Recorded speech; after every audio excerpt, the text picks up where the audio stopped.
how'd you get here? For those of you who don't know, or aren't in the know at all for any of the Sonic fan game community stuff, right? There was one fan game that left such an insane mark on Sonic fan games that every single classic Sonic fan game that followed it was kind of fighting this insane legacy of Sonic and the Fallen Star. And it was a beautiful game. It was insanely good. It's absolutely worth your time. One of the best classic Sonic fan games that you can sit down and play right now for free. So obviously, when they announced that they were making a sequel, when Star Drop announced that, hey, guys, we're going back for round 2. Oh, I'm still hungry and I'm going back for that classic Sonic buffet. I'm about to eat my fat ass some food. All right, I'm about to make another classic Sonic game. You know, the fellow fat asses in the audience, me included, were like, all right, good eats are coming, bro.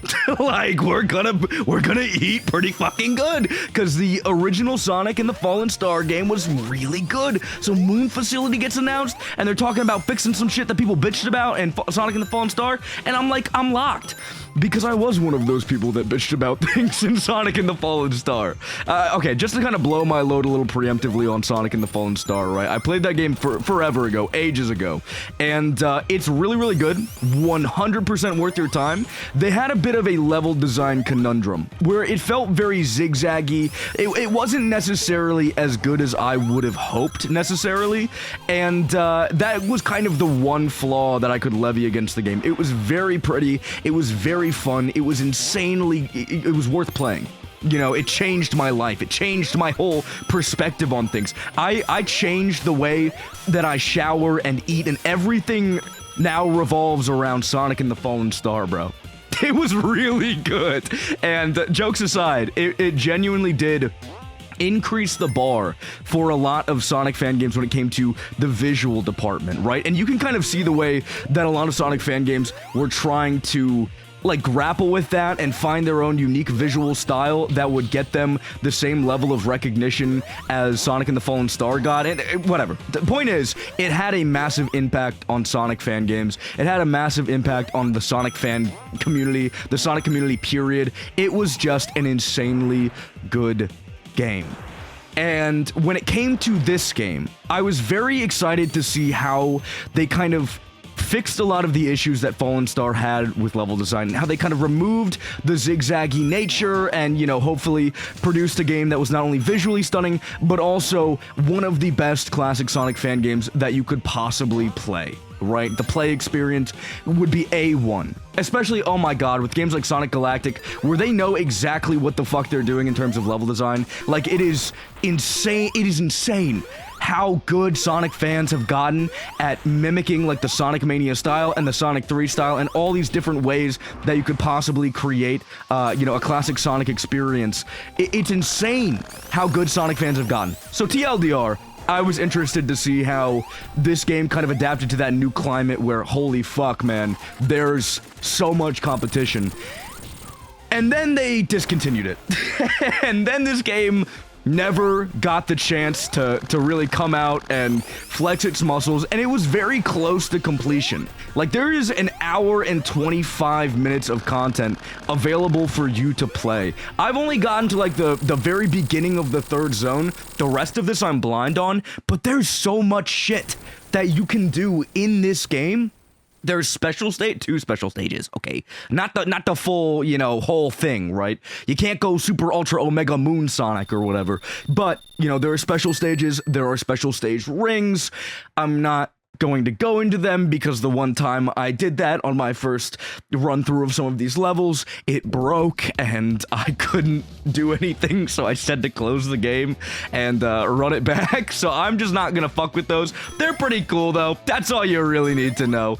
But yeah, generally, I was excited to see what they could do. And from what I have played, again, this is an unfinished build of what the, you know, game would have been.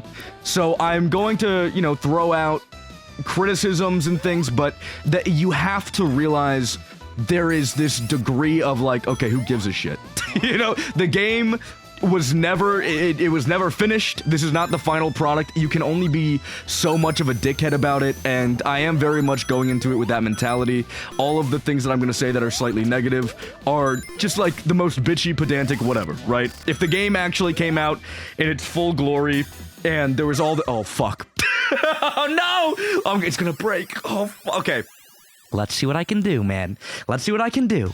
I might not break it this time. But, you know, if the game came out in its full glory and this was the final product, I would be, I guess, a little harsher, for lack of a better term, just because, you know, it is their final vision. It's really insanely close to what they wanted. But it's not. You know, shit happened. These hitboxes are so fucking big, bro. That's one thing that fucked me up about these special stages a little bit. They're these kind of bullet helly things where you get extra points for dodging things effectively, but a lot of the hitboxes, especially on the robots, are super big. So it's just very difficult. Like, how the fuck did I breeze past that, bro? What do you mean I breezed past that shit? What are you talking about? But I do want to talk a little bit about things that I have started to see. Again, I've only gotten through the first 3 zones, and I'm going to do a full run-through of this, right? Not all in this video, obviously, but I'm going to do a full run-through of this over the course of time. And I'm already starting to see that the level design is much better. There's a lot more actual gameplay, if you will. You're doing a lot more platforming. That's an issue that some people had. Am I fucked?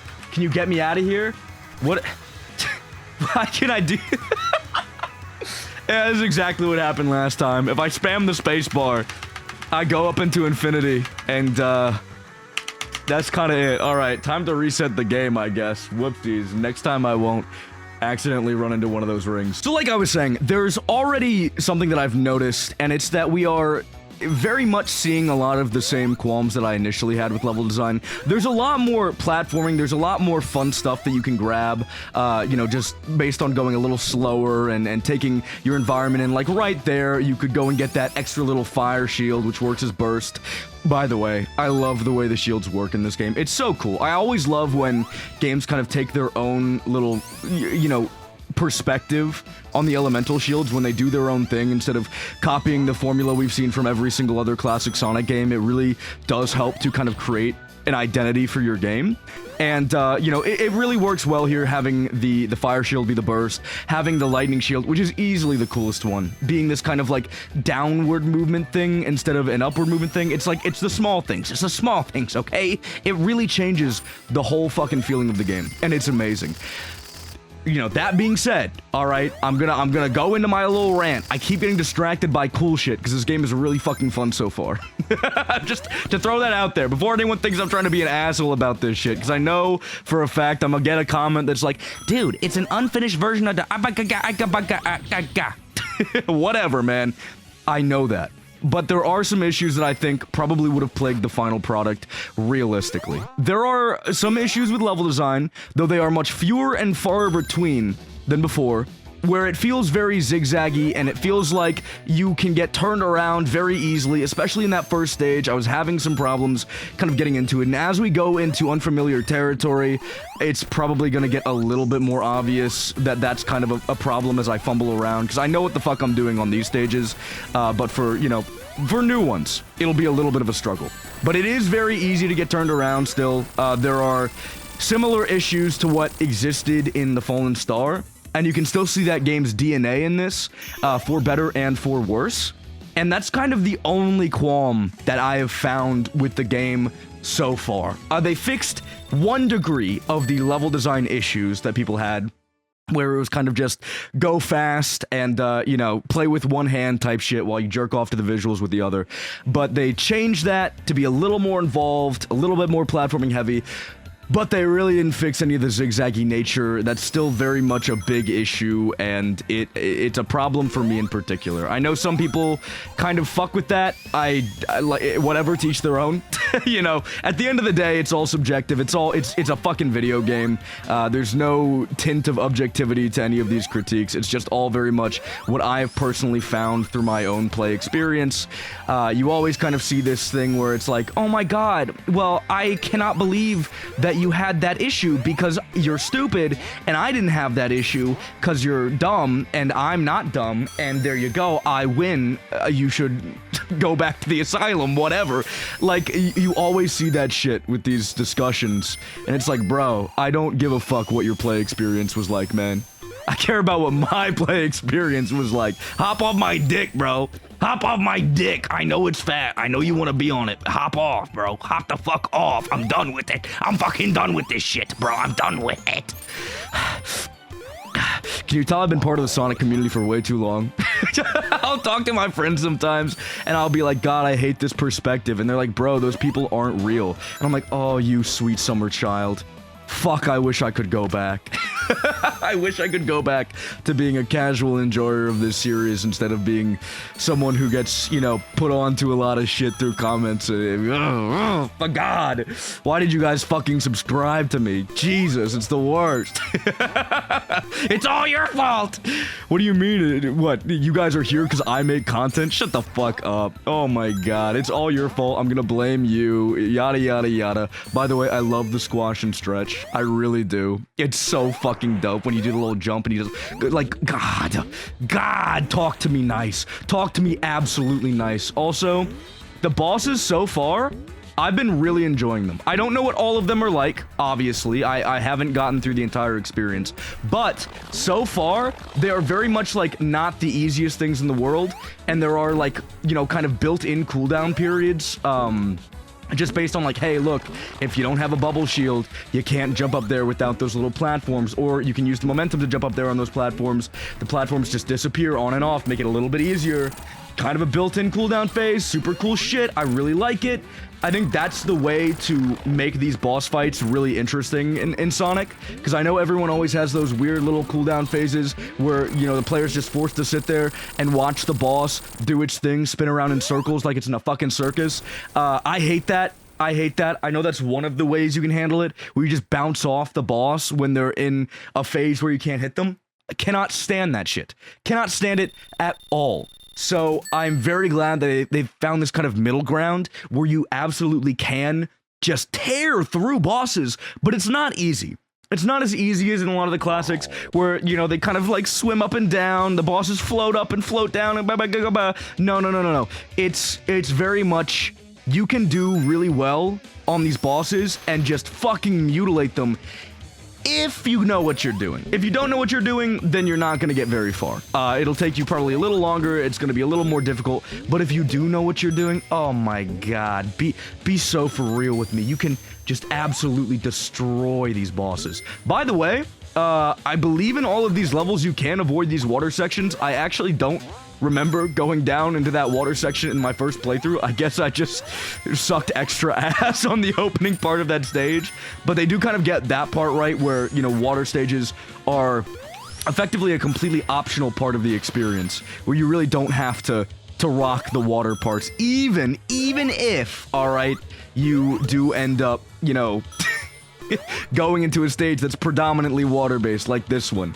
Like, there's waterfalls, and, like, I would actually be remiss if there was no water in this shit. So, they know what they're doing, though. They know what they're doing. Really cool aesthetics for stages, too, by the way. I don't know if you can tell. This shit's pretty. Oh, I forgot about this shit, man. Look at this. They have little mini... Look, this game's so fucking cool, man. It's so sad we're never gonna get a finished version of it. This is fucking bullshit. God, what do these people have, lives or something? They have to do their own thing? They have every right to cancel their own game? What the fuck, man? That's some bullshit. Get those motherfuckers back in the Sonic fan game sweatshop. Get those motherfuckers back to work. Is what I did actually see a lot of people saying when this game got... You're fucking joking, bro. Oh my God, my fire shield. This is terrible. This is the worst possible thing that could ever happen to me. But I did see a lot of people with that mentality where they were like, well, no! Fuck! Get back to work, you fucking frauds! But not exactly like that, obviously. But there was a collective sadness that permeated the Sonic fan game community when this shit was discontinued. And, you know, it is what it is. It makes sense, man. This was one of the next huge releases for Sonic fan games as a whole, and now we just kind of don't have anything else on the horizon, but I am glad at the very least, they dropped this kind of discontinued version of it, this effectively demo version of the game, even though there's a lot of fucking content in it. And it's just nice that they did that. It's awesome that that was something they were willing to do, because they very much could have just canceled it in the dark and left people to think, oh great, when's the next when's Moon Facility coming out? And you know, they're well within their right to do that. They're well within their right to just be like, fuck this shit, we're out, we had problems, I'm done with this shit now.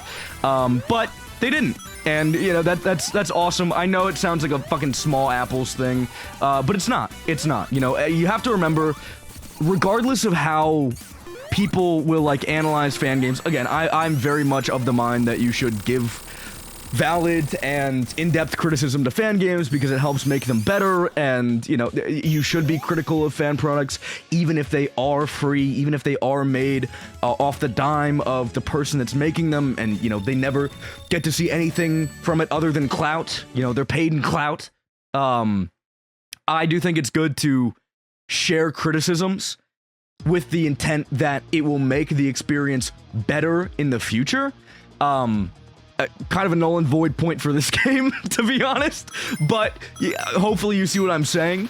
But regardless, you know, you do have to keep in mind that these are games made by fans. These are games made by, you know, people that aren't getting paid for their work in an unprofessional setting, and you know, at best they get a resume booster for their time and hard work and hard labor, or they get a little bit of a community meat riding, which is, you know, it's nice, but it's not fucking money or anything. But they're well within their right. They are well within their abilities to just fucking drop something and not tell anybody, because it's their product, it's their art, it's what they want to do, and I can't fault anyone for doing that kind of shit. I really can't. It's just, it's how it is, bro. I don't know what those little moon tokens do. I have no idea. I could not tell you. Oh, by the way, something I haven't mentioned yet. If you notice when Sonic's running really fast, such a cool fast guy, you'll see that all of the particle effects that come off his feet are actually little moons and crescents and shit. I'm really smart. That's why I jumped into that. There was a reason for it in my head. I'm just not going to tell you guys because you don't deserve to know, okay? So shut the fuck up. Don't leave me in comments, okay? Shh. But yeah, no, whatever. It's cool. It looks cool. I really enjoy it. The visuals of this game have not missed literally at all so far. I haven't seen a single thing where I was like, oh, it's kind of hard to tell what's in the foreground or in the background, or they did too much here, bro. They were trying to be a little too extra. No. It's just lovely. And these little, the mess them up screens, come on. Come the fuck on. It is just so amazing to see Sonic fan games find their own personality and find their own footing, and it's fucking awesome. It's very, very awesome. By the way, this is kind of one of those bosses that's a little bit harder to damage. He has one of these cooldown phases too that I was talking about earlier where you just can't hit him at all, but it's really cool the way that you can hit him, because he does have these phases where like you can, if you're really good, kind of like push your way into his little cooldown. I'm not making any fucking sense at all. I'm yapping and there's not a single goddamn word coming out of my mouth that means anything. What I'm trying to say, alright, is that there are little areas where you can hit him when he's not in his ball form, like there, you can hit him and just make him take a little bit of damage, and then there's this form right here, when he comes down, you can do a little spin dash on that. There are a lot of times where you can hit him, but if you don't know when these cooldown periods are, this boss can take a little while. It took me a little while the first time, just to kind of, I don't know, play it safe, I guess. Fuck, no, I missed. God, I'm a fucking failure. Never mind, I'm so good, bro. That boss was easy as shit. Easy as fuck. But no, a really cool boss. That was kind of the only one that falls into one of the more traditional ways that Sonic fan games will try to do their bosses. And even then, it was so much faster, so much better. There's so much they were cooking with here, man. So much.